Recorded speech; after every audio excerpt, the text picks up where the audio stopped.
네, 오늘 사무엘상 4장 말씀입니다. 요 앞에 있는 3장은 하나님께서 어린 사무엘에게 3번이나 말씀하셔서 나타나셔서 사무엘이 이제 나중에 엘리가 하나님께서 너 부르신다라고 얘기해서 하나님의 음성을 들었는데 그 내용이 뭐냐? 엘리 집안의 이제 저주입니다. 심판. 엘리 집안을 향한 하나님의 심판. 이미 2장에서 말씀하신 건데 그때도 하나님의 사람을 통해 말씀하신 것이고 그것을 다시 한번 어린 사무엘을 통해서 엘리에게 다시 한번 들려주시고, 근데 그때도 엘리는 여전히 하나님께 회개하지 않습니다.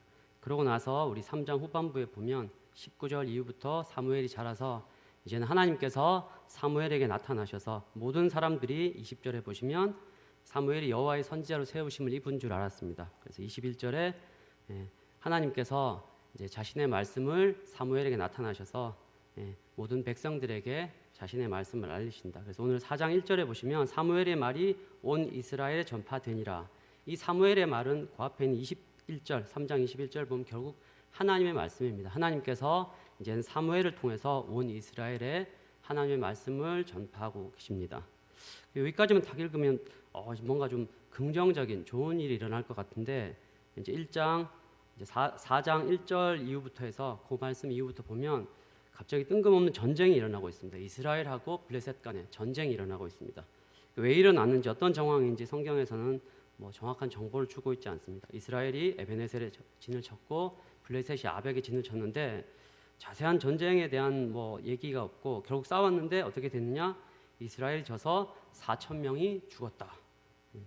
사실 왜 이렇게 됐는지 자세히 언급이 없습니다. 결과적으로 이 싸움을 지게 되었는데 질문이 들죠. 저희도 이게 사무엘을 통해서 하나님 말씀도 전파되고 이러면 뭔가 좀 긍정적인 게 일어날 것 같은데 갑자기 전쟁을 했는데 4,000명이 죽었더라. 하나님이 함께 하시는 이스라엘인데 왜 이렇게 전쟁을 지고 이렇게 많은 사람들이 죽었을까? 궁금하지 않습니까? 그 이유가 저희만 궁금한 게 아니라 이스라엘 장로들도 궁금했던 것 같습니다. 3절을 보시면 백성들이 진영에 딱 돌아오니까 장로들도 똑같이 물었어요. 여호와께서 어찌하여 우리에게 오늘 블레셋 사람들 앞에 패하게 하셨는고? 왜 이렇게 전쟁을 치게 하셨지? 우리 하나님 편인데 하면서 이들이 물었습니다. 물론 이들이 하나님께 물은 게 아니고 자기들이 이제 우리가 왜 질까? 우리 하나님 편인데 하나님 왜 우리 치게 하셨지? 라고 이렇게 딱 물었습니다.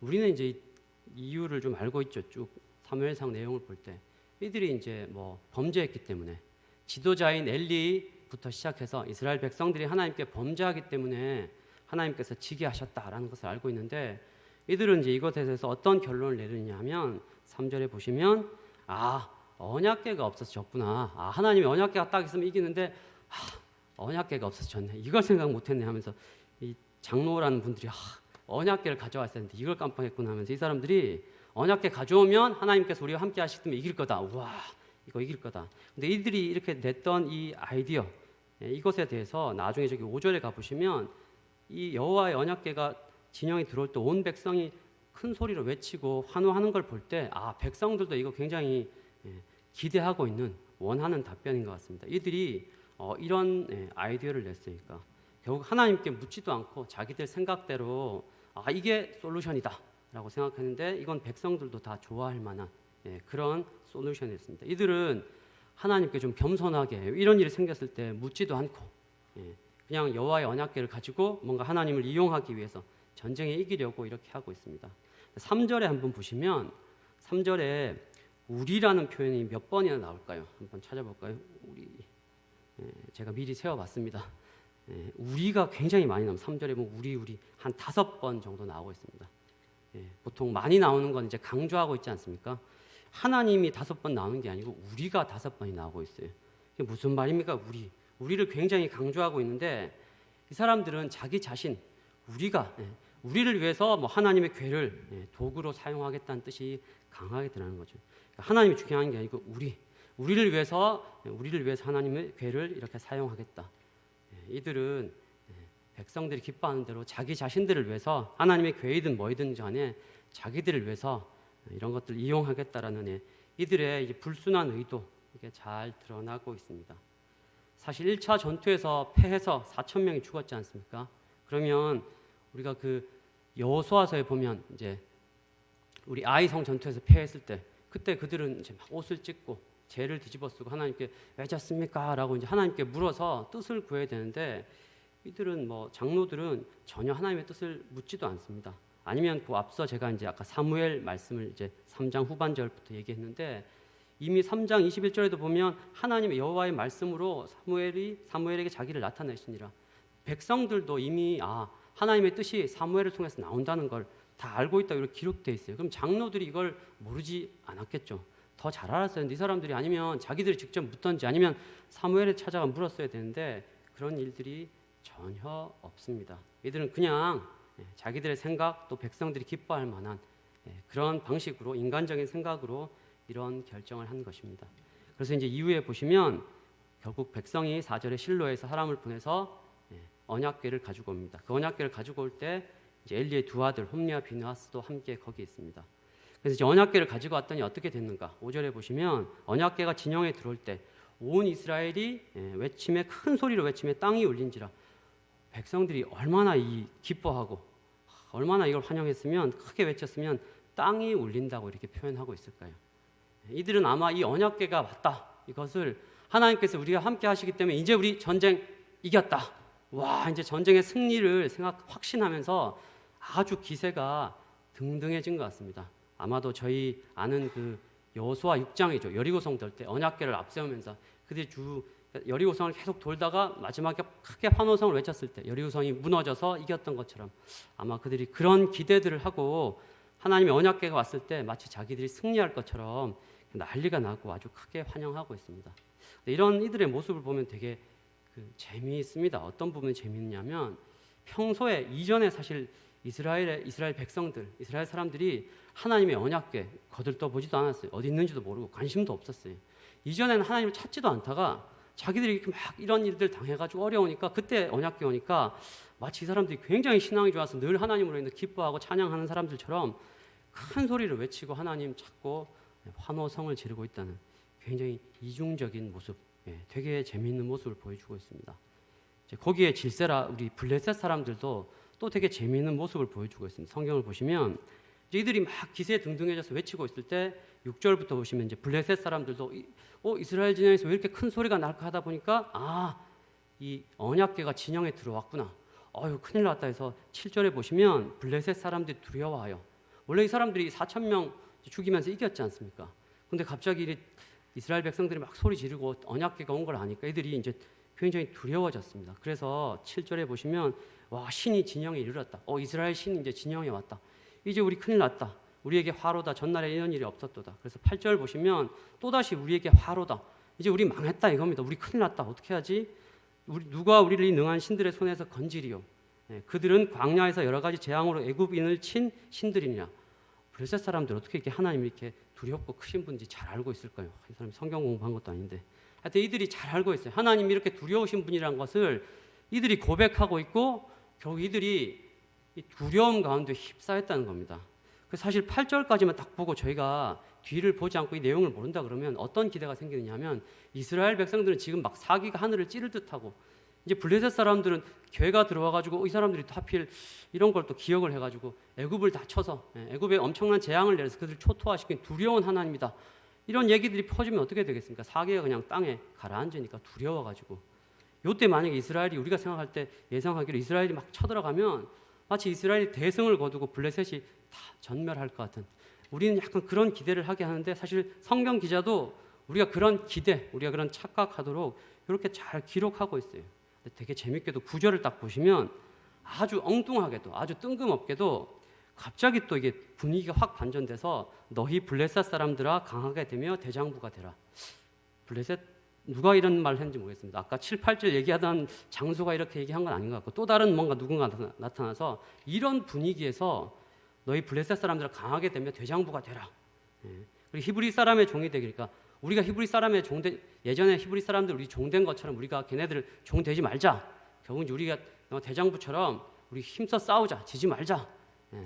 이렇게 딱 얘기합니다. 사실 이런 분위기에서 이런 얘기를 딱 한다고 해서 굉장히 엉뚱하기도 할 뿐더러 이 얘기를 듣고 갑자기 또 사기가 확 올라가서 전쟁하러 가기가 쉽지 않은데 성경의 기록을 보시면 10절을 딱 보시면 블레셋 사람들이 어떻게 됐냐면 이 말을 듣고 또 열심히 쳤어요. 그랬더니 이스라엘이 대패를 해서 어떻게 됐느냐?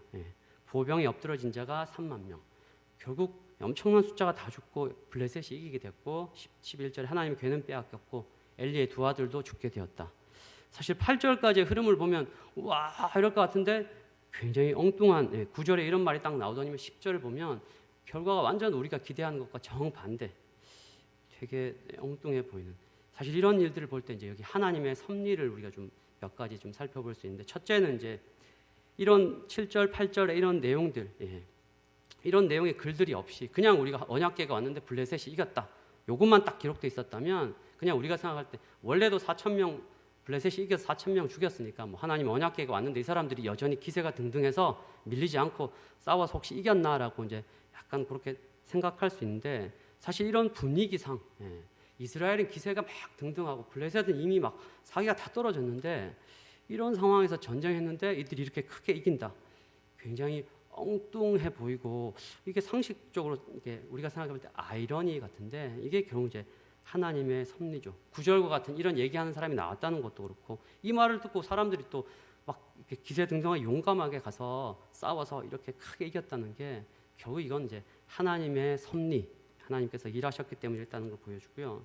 두 번째는 이제 이 최종 전쟁의 이제 결과를 보면 1차 전쟁 때는 4천 명, 그러니까 하나님의 언약궤도 없고 이스라엘이 그냥 싸워서 이스라엘이 지긴 졌는데 4천 명이 죽었지 않습니까? 이제 두 번째는 기세도 등등하고 언약궤도 왔고, 이런 상황에 싸우면 우리가 그냥 상식적으로 요 말만 딱 들으면 혹시 이스라엘이 지더라도 뭐 1차 때는 4천 명이 이번에는 뭐 한 몇백 명 죽는다든지 지긴 졌지만 아슬아슬하게 졌다든지 뭔가 이런 걸 기대할 텐데, 최종 결과를 보면 언약궤 들고 오고 다 했는데 무려 한 7배에서 8배 3만 명이나 죽게 됩니다. 이 결과만 딱 놓고 보면 뭘 한 건가? 언약궤를 왜 들고 왔지? 이 여러 정황들을 보면 그렇죠. 상식적으로는 조금 이게 말이 되지 않는, 결국 이제 이들이 하나님을 이용해서 언약궤를 통해서 하나님을 이용하려고 교만하게 행동하니까 하나님께서 더 크게 이들을 벌하셔서 아주 이런 대패하게 되는 결과를 맞이하게 됩니다. 그리고 세 번째는 홈리와 비느하스 여기서 죽지 않습니까? 홈리와 비느하스 죽었는데요. 여기 하나님의 섭리죠. 원래부터 하나님께서 엘리 가문에 저주를 내리실 때 홈리와 비느하스 내 아들 같은 날에 죽을 거다라고 분명히 경고하셨습니다. 근데 알다시피 이제 전쟁에 홈리와 비느하스는 원래는 나오지 않는 사람들입니다. 왜냐하면 제사장들은 전쟁에 참여하지 않아요. 그래서 만약에 이런 일이 없었다면 블레셋 군대가 이 홈리와 비느하스를 죽이기 위해서 이들은 후방에 안전하게 대피해 있습니다. 실로에서 안전하게 있기 때문에 만약에 이들이 이렇게 오지 않았다면 이스라엘 군대를 다 전멸시키고 블레셋 군대가 이스라엘 땅에 이스라엘 영토를 다 점령해가 실로까지 가서 실로를 완전히 장악해가지고 백성들을 많이 죽여야지만 홈리와 비느하스가 죽을 수 있는 상황입니다. 그렇게 되면 사실 어떻게 되겠습니까? 이스라엘 백성들 엄청나게 백성들까지 다 죽게 되는데 이제 하나님께서 이렇게 이스라엘 장로들 오판하게 해가지고 조금 죽었을 때 언약궤를 가지고 오자 이렇게 해서 홈리와 비느하스가 이게 전장에 원래 이 사람들은 전쟁에 안 나오는 사람들인데 전장터에 딱 나오니까 이제 이들이 이렇게 같은 날 죽게 되는 것이죠. 결국 이런 것들을 보면 이렇게 이들이 나오지 않았다면, 제가 아까 얘기한 것처럼 만약에 그냥 일방적인 전쟁으로 이들이 죽어야 됐다면 아주 그 모든 이스라엘 영토가 함락당하는 이런 일들이 있어야만 이들이 죽을 수 있는데, 하나님께서 결국 이렇게 섭리하셔서 이 모든 예언들, 역사들을 이루신다는 것을 알 수 있습니다. 오늘 이 사건들, 저는 이제 하나님의 섭리들을 좀 설명드렸는데, 이 사건들, 이런 일들을 통해서 우리가 이제 얻을 수 있는 교훈이 무엇일까? 저는 한 3가지 정도 이 본문을 통해서 교훈을 좀 이야기하고자 합니다. 첫 번째는 인생의 난관을 만날 때, 어려움들 만날 때 어떻게 해야 되는가? 우리는 겸손하게 하나님의 뜻을 물어야 되고, 혹여 우리에게 회개할 것들이 있다면 회개해야 하고, 하나님의 뜻을 구하며 그 뜻대로 행하기를 힘써야 된다는 것입니다. 저는 오늘 이제 1차 전쟁에서 4천 명이 죽고 나서 그 다음에 이제 이스라엘 장로들이 이것의 이유를 묻고 있는데, 저는 이렇게 하나님께서 하신 것이 뭐 다른 여러 가지 의미도 있겠지만 마지막 회개의 기회가 될 수 있다고 저는 이제 그렇게 생각합니다. 만일 이들이 4천 명 죽었을 때 혹여라도 이 장로들이 갑자기 돌변해서 하나님께서 어떻게 이런 일을 하셨을까 하면서 옷을 찢고 뭐 죄를 뒤집어 쓰고 간절히 하나님께 이유를 물었다라면 어쩌면 이스라엘의 역사가 바뀌었을지 모르겠습니다. 그리고 이렇게 3만 명씩 죽는 이런 일들이 어쩌면 없이 다른 방식으로 하나님께서 이스라엘을 벌하시고 엘리 가문들을 벌하셨을지 모르겠습니다. 하지만 그런 일들은 전혀 일어나지 않았습니다. 이들은 이런 어려움 앞에서 이런 난관 앞에서도 인간적으로 이걸 해결하려고 그들의 갖은 잔머리를 쓰고 하나님을 이용하려고 하고 결국 회개하지 않다가 이런 큰 안타까운 결말을 맞이하고 말았습니다. 하나님 뜻대로 행하며 하나님 의지하는 자에게 언약궤는 하나님의 능력 저희가 잘 알고 있습니다. 하지만 하나님 뜻대로 전혀 행하지 않는 자들에게 하나님의 언약궤는 그냥 나무 괴짝에 불과한 겁니다. 아무런 힘이 없습니다. 이들은 이것을 이용하려고 했던 겁니다. 마지막 회개의 기회에 있을지도 모르는 이런 기회를 이들은 영적인 어두움 때문에 다 날려버리고 블레셋에게 완전히 짓밟혀 버렸습니다. 신약에서도 복음서에서 예수님이 소금이 만일 그 맛을 잃으면 밖에 버리워져서 사람들에게 밟히운다고 이야기하고 있습니다. 소금이 맛을 잃으면 기능만 못한다가 아니라 완전히 짓밟혀 버린다라고 예수님께서 말씀하셨는데 오늘 동일하게 이스라엘이 맛을 잃어버리고 하나님 백성으로서 맛을 잃어버리니까 이방 블레셋에게 완전히 짓밟혀 버리는 결과를 맞이하는 것입니다. 하나님께서 그래도 나름 주신 기회라고 이것을 생각한다면 자신을 돌아보고 회개해야 되는데 이때도 어떻게든지 자기들이 이기고자 하는 마음, 하나님께 묻지도 아니하고 자기들의 방식대로 하려고 하는 마음, 빨리 어떤 문제를 해결하려고 하고 이기고자 하고 성공하고자 하는 마음으로 교만하게 자기가 생각하는 그런 솔루션에 하나님을 이용하려고 하는 순간 결국 이스라엘 백성들 크게 실패하게 되는 것입니다. 인생의 작은 실패, 어쩌면 하나님께서 회개의 기회를 주시는 이런 난관들 앞에 우리는 멈춰서야 되겠고 하나님의 뜻을 물어야 되겠고 우리의 모습을 돌아보아야 되겠습니다. 그리고 하나님의 뜻대로 살아가는 저희가 되어야 되겠습니다. 특히 여기를 보시면 하나님의 뜻대로 살지도 않으면서 자신의 필요, 자신의 방법에 하나님을 내 편으로 만들고자 하면 이렇게 패망하는 것입니다. 바꿔야 됩니다. 우리가 하나님 편이 되어야 됩니다. 우리가 하나님 편에 서서 하나님 편이 되어야지 우리가 생각하는 방식이 하나님을 끌어와서 하나님 편이 되고자 하면 실패하는 것입니다. 우리가 하나님 편이 되는 방법, 겸손하게 하나님의 뜻을 묻고 하나님 뜻대로 행하는 것인데 이거를 좀 아주 구체적인 우리의 삶에 좀 적용한다면 다른 게 아니라 우리 늘 듣는 예배 시간에 설교 말씀들 들을 때 깨달았다면 그냥 흘러버리지 아니하고 기도 시간에 그리고 우리 삶 가운데 계속 되뇌이면서 그 말씀에 우리 삶을 맞추는 것이죠. 그대로 살아내려고 애쓰는 고군분투가 있어야 되겠고 우리 PBS 하지 않습니까? PBS하고 조모임 시간에 나누고 땡 하고 덮어버리지 아니하고 그 말씀 우리 기도 시간에 또 일상 가운데 계속 기도하면서 되뇌이고 믿어야 할 것, 우리 또 회개한 것들, 적용한 것들 계속 되뇌이며 그 말씀대로 살려고 하나님 뜻에 우리를 맞추려고 그렇게 쓰는 것, 그게 결국 하나님의 뜻에 맞추는 것이 우리가 하나님 편이 되는 것입니다. 그렇게 하나님 편에 서는 저희들이 되기를 바랍니다. 두 번째는 우리가 하나님의 뜻과 상관없이 계속해서 살아가면 어떤 일이 벌어지느냐. 오늘 본문을 통해서 하나님께서 우리 때문에 스스로 수치를 당하는 일이 생기십니다. 이스라엘이 범죄해서 오늘 수만 명이 3만 명 이상이 죽었습니다. 근데 사람들만 죽은 것이 아니고 하나님의 임재를 상징한 하나님의 법궤가 빼앗겼습니다. 언약궤가 빼앗긴 것. 아마도 이것은 하나님께서 이스라엘 백성들이 언약궤가 함께 있으니까 하나님이 자기 편, 하나님이 자기와 함께 하신다고 자꾸 착각하니까 나 너네들 떠났다. 너네들이 이렇게 계속 범죄하고 내 말을 듣지 않기 때문에 너네들과 함께 하지 않는다는 것을 확실히 이들에게 알게 하시려고 아마 하나님께서 블레셋을 통해서 언약궤가 빼앗겨 가도록 허락하신 것 같습니다. 결국 하나님께서 이들이 착각하지 않도록 확실한 시청각 교육이죠. 이것을 위해서 언약궤, 하나님의 언약궤가 이방 족속 블레셋에게 빼앗기는 이런 일들이 벌어지고 있습니다. 근데 하나님께서 이들을 교육하는 이런 것도 있지만 결국 이 이방 블레셋 군대 입장에서는 이걸 어떻게 받아들이고 있을까요? 사실 진영의 그 상대편 이스라엘 신이 딱 왔는데도 불구하고 자기들이 나가서 딱 싸웠는데 이렇게 대승을 거뒀지 않습니까? 그러면 아마 이 블레셋 사람들 입장에서는 이스라엘 신 별것 아니네. 우리가 가서 치니까 이길 수 있네. 와, 이스라엘 신 아무것도 아니네라며 어쩌면 그들은 기고만장하고 이렇게 하고 있을지 모르겠습니다.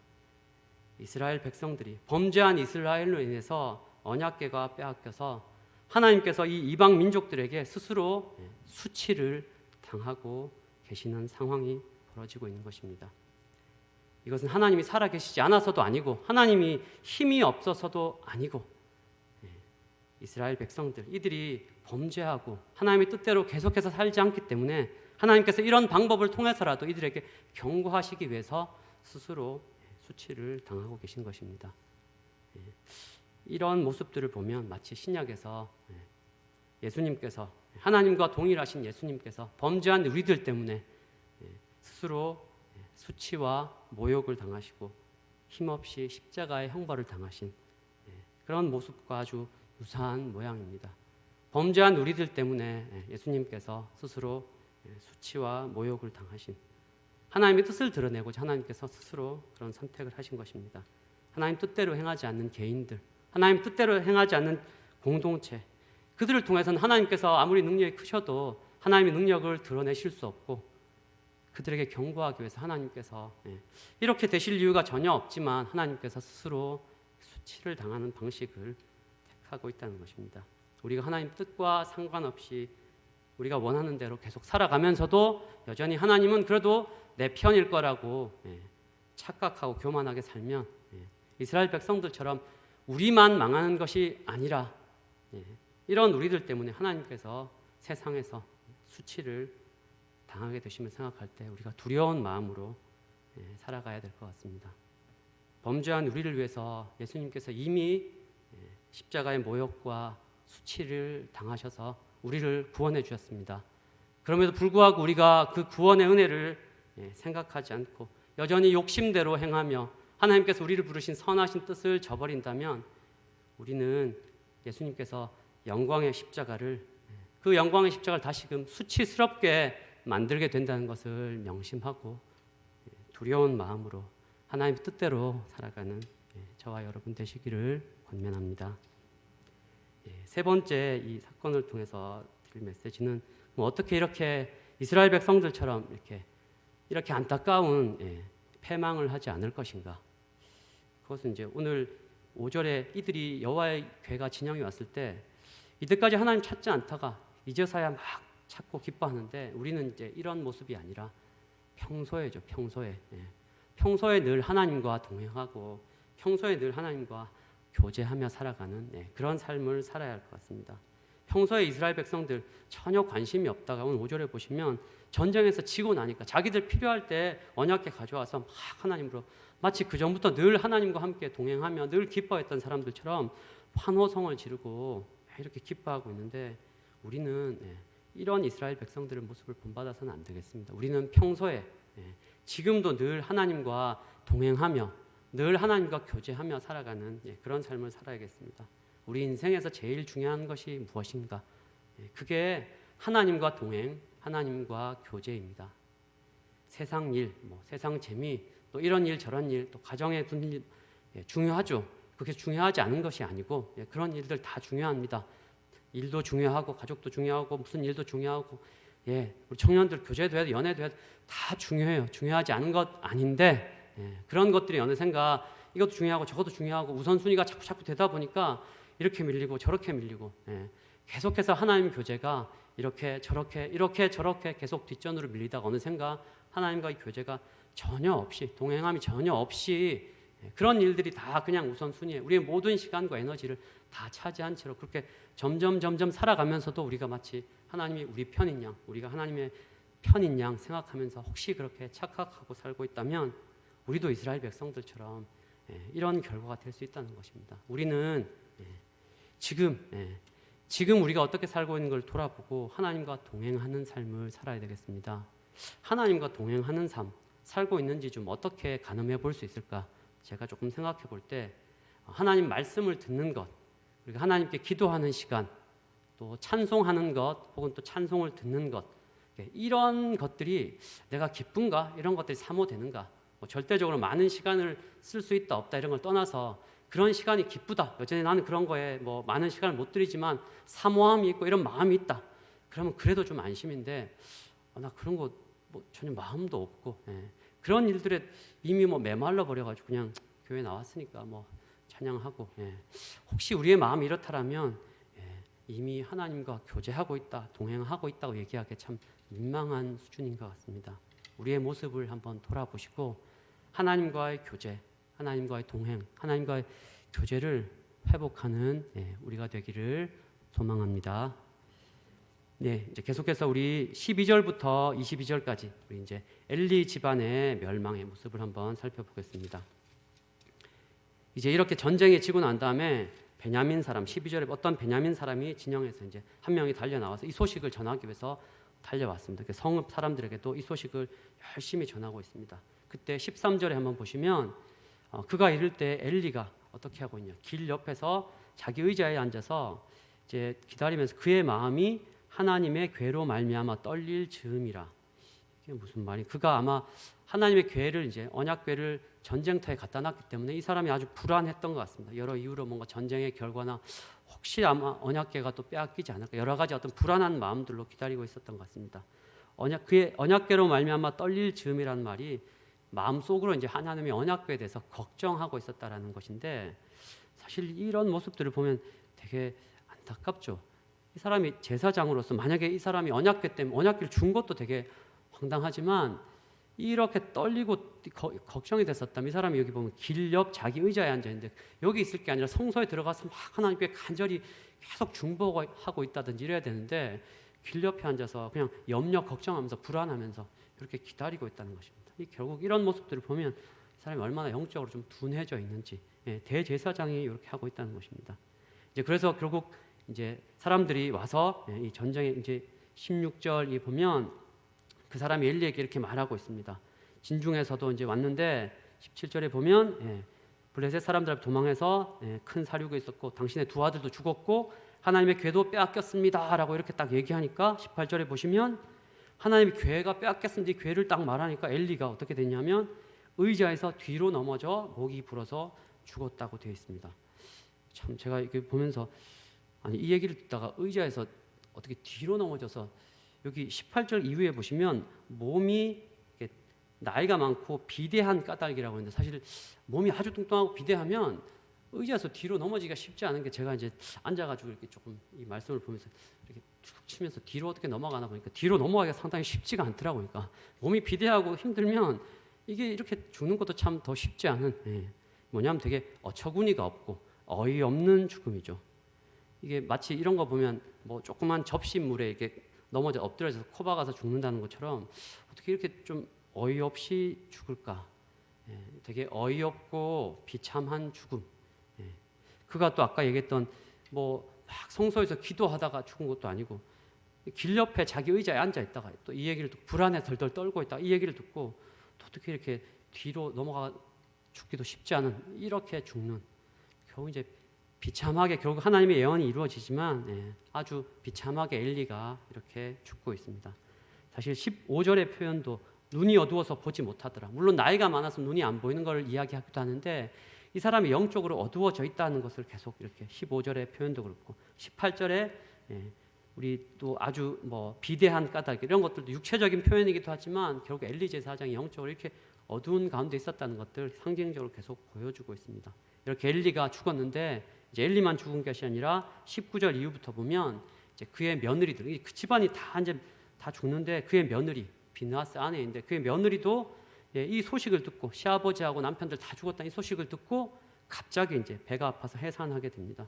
그래서 아이를 낳긴 낳았지만 점점 죽어가고 있습니다. 이 얘기를 들으니까 20절에 죽을 때 곁에 서 있던 여인들이 죽어가니까 여인들이 어떻게든 살려보려고 야 너 아들 낳았다 기쁘니까 죽지 말라고 막 아들 낳았다고 막 아무리 위로해도 전혀 그런 말이 들리지 않는 겁니다. 그래서 결국 관념치도 않고 21절에 보면 영광이 이스라엘에서 떠났다. 이 얘기를 하고 또 22절에서도 영광이 22절 끝에 영광이 이스라엘에서 떠났다. 영광이 이스라엘에서 떠났다. 결국 하나님께서 이스라엘에서 떠나셨다. 이런 비탄을 하면서 죽어가는 것입니다. 물론 이렇게 얘기할 때는 자기 남편과 시아버지가 죽었기 때문에 그리고 또 하나님의 궤가 빼앗겼기 때문에 이렇게 이야기하고 있습니다. 참 이렇게 다 죽는데 이런 안타까운 비참한 상황에서 애가 한 명 태어나죠. 이름이 뭐냐면 이가봇. 이가봇이라는 뜻도 영광이 없음. 애를 태어났는데 이렇게 저주스러운 이름을, 애가 태어났는데 영광이 다 떠났다고 이가봇이라는 이름을 지어주는데, 이 아이의 참 인생을 한번 생각해 보면 할아버지 죽었고 아버지 죽었고, 아마 홈리가 뭐 형님이었으면 큰아버지도 죽었고 엄마도 죽었고, 애가 원래 태어나면은 축복 가운데 많은 사람들이 축복을 받으면서 막 태어나야 되는데, 애는 태어났는데 고아가 됐어요. 아무도 없어요. 왜 태어났는지. 굉장히 이 아이가 태어난 게 참 축복이 아니라 이런 엄청 안타까운 모습이죠. 근데 이 모습은 하나님이 떠나버리고 정말 고아처럼 된 이스라엘의 이런 안타까운 모습을 상징한다고 볼 수 있습니다. 오늘 이 엘리와 엘리 가문을 향한 이 저주, 이들의 비참한 죽음, 하나님께서 계속해서 경고하셨지만 끝까지 회개하지 않았기 때문에 아주 이렇게 비참한 최후를 맞이하고 있습니다. 우리는 이런 엘리 집안의 비참한 최후를 보고 어떤 것들을 좀 생각해 볼 수 있을까? 결국 이 직분 맡은 것, 하나님께서 주신 이 직분, 두려운 마음으로 감당해야 되는데, 그렇게 감당하지 않을 때 이런 일들을 맞이할 수 있겠구나. 우리가 주신 직분에 대해, 하나님께서 주신 직분에 대한 두려운 마음을 가져야 되겠고, 하나님께서 주신 작은 일에도 충성하는 그런 자가 되어야 되겠습니다. 엘리가 40년, 오늘 보시면 18절에 보시면 이스라엘 사사가 된 지 40년. 그가 40년 동안에 이스라엘 사사로 있으면서 이스라엘이 영적으로 어두워지는데, 이 사람은 원래 이스라엘의 영적인 어두움 가운데 사실 건져내야 되는데 오히려 이 사람으로 말미암아서 이스라엘 영적 어둠이 더 깊어졌습니다. 그리고 하나님의 심판을 자초했고, 이스라엘 백성들도 다 이렇게 3만 명 이상 다 죽고, 자기 가문도 다 몰락하고, 결과적으로 또 마지막으로 하나님의 법궤까지 빼앗기게 되는 이런 참 엄청난 멸망을 맞이하게 된 것. 이 사람이 있었던 40년, 어쩌면 이 사람이 한 5년만 사사로 있었으면 이스라엘이 이렇게까지 어두워지지 않았을 텐데, 이 사람이 사사로 있으면서 이 오랫동안 있으면서 이스라엘이 이렇게 어려운 처지에 처하게 되었다는 것입니다. 영적 지도자, 직분 맡은 자, 이들이 범죄하고 제대로 살지 않으면 이들 자신뿐만 아니라 이들이 속해 있는 이 공동체, 이들이 속한 곳이 함께 망하게 된다. 그러나 그 반대도 있습니다. 하나님께서 맡기신 이 충성스러운 직분을 잘 감당할 때 그런 자들이 속한 공동체와 그가 정말 축복을 받는다는 것을 또 우리가 성경의 수많은 예들을 통해서도 잘 알고 있습니다. 그렇기 때문에 사실 이 직분, 그런 의미에서 직분은 양날의 검과 같습니다. 잘 사용하게 된다면 본인도 복받고 본인과 함께하는 많은 사람들이 복받지만, 그것을 제대로 사용하지 않으면 본인뿐만 아니라 함께하는 많은 자들에게 이러한 안타까운 결과를 초래하게 된다는 것입니다. 그러기에 우리는 직분에 대해서 늘 두려운 마음으로, 두렵고 떨리는 마음으로 우리가 이런 직분을 감당해야 할 것 같습니다. 제가 또 이렇게 얘기하면 직분을 이렇게 하면 안 되는 것인, 그게 아니죠. 우리에게 주신 직분, 영광스러운 게 맞습니다. 우리가 쓰임 받는다는 것 사실 굉장히 귀하고 복된 일입니다. 그렇기 때문에 우리는 직분을 마땅히 사모하고 소망하는 마음을 가지는 게 마땅합니다. 하지만 이런 직분의 영향력을 생각할 때 우리에게 주신 직분, 두려운 마음으로 우리가 잘 감당해야 되는 것입니다. 그래서 혹시라도 우리 중에 내가 아는 누구가 내 동년배 아니면 후배가 무슨 직분을 맡았고 뭐가 됐네, 쟤도 뭐 하네, 그런 생각으로 그럼 나도 해야 되는 거 아닌가, 이런 직분들을 좀 혹시 명예 아니면 자기 나도 이런 거 해야지라는 혹시 그런 마음들로 우리가 직분을 맡고 직분을 그렇게 생각하면 안 되겠습니다. 예수님도 높은 자리에 차지하려는 제자들에게 자기를 낮추는 자가 높아질 거라고 분명히 이야기하셨습니다. 그리고 누가복음 16장 10절에 보면 지극히 작은 것에 충성된 자는 큰 것에도 충성되고 지극히 작은 것에 불의한 자는 큰 것에서 불의하니라라고 예수님께서 말씀하셨습니다. 지금 우리에게 맡겨진 직분, 그게 큰 목사, 집사, 간사, 전도팀장 이런 큰 것들이 아니라 할지라도 혹시 지금 자기는 소그룹 멤버 혹은 전도 팀원, 중국 팀원, 성가 대원, 그냥 멤버, 혹시 이런 거를 할지라도 이것을 귀한 직분이라고, 하나님께서 내게 주신 귀한 직분이라 생각하고 성실하게 이것을 충성스럽게 감당하면 그 사람도 그렇고 그 사람이 속한 소그룹이나 그 사람이 속한 공동체 축복될 줄로 믿습니다.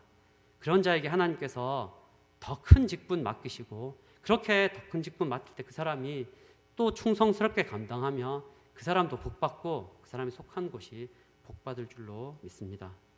혹시라도 우리 중에 또 우리 교회 가운데 사람들에게 드러나고 인정받을 만한 그런 직분, 그런 일들만 욕심내고 또 그런 자리 있을 때는 막 열정적으로 했는데 그런 일이 맡겨지지 않았다라고 해서 충성스럽게 일을 감당하지 않고 그렇게 좀 불충스럽게 있는 자들이 있다면 또 그런 자리만 계속 조금 욕심내고 기대하는 그런 사람들이 우리 공동체 내에는 한 사람도 없기를 바랍니다. 우리는 하나님께 쓰임 받기를 사모하고 직분 마땅히 사모하고 소망해야 되지만 직분에 대한 욕심이죠. 그리고 그것에 욕심을 내려놔야 되겠고 두려운 마음을 가지고 내게 어떤 직분을 주시고 어떤 자리를 맡기셨든지 간에 우리는 충성스럽게 자신에게 주신 직분을 감당하며 자신도 축복받고 함께 있는 공동체도 축복받는 그런 저와 여러분 되시기를 주님의 이름으로 권면합니다.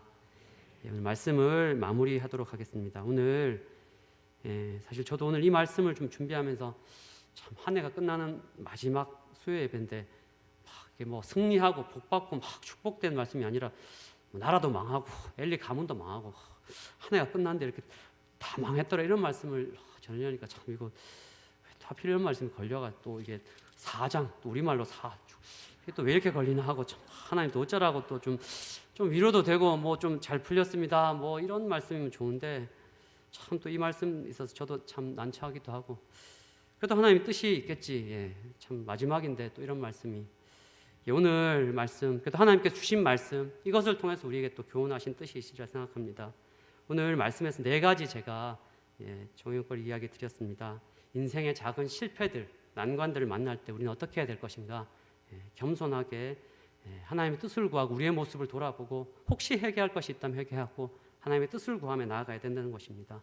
그 문제 자체만 빨리 해결하려고 또 빨리 성공하려고 내가 생각하는 그런 솔루션들이 좀 교만하게 그것들에 하나님을 뭔가 좀 이용해서 그 방식대로 하나님 이기게 해주십시오라고 이렇게 행하다가 더 큰 실패하지 말고 우리가 하나님 편에 서서 하나님 뜻대로 살자고 권면했습니다.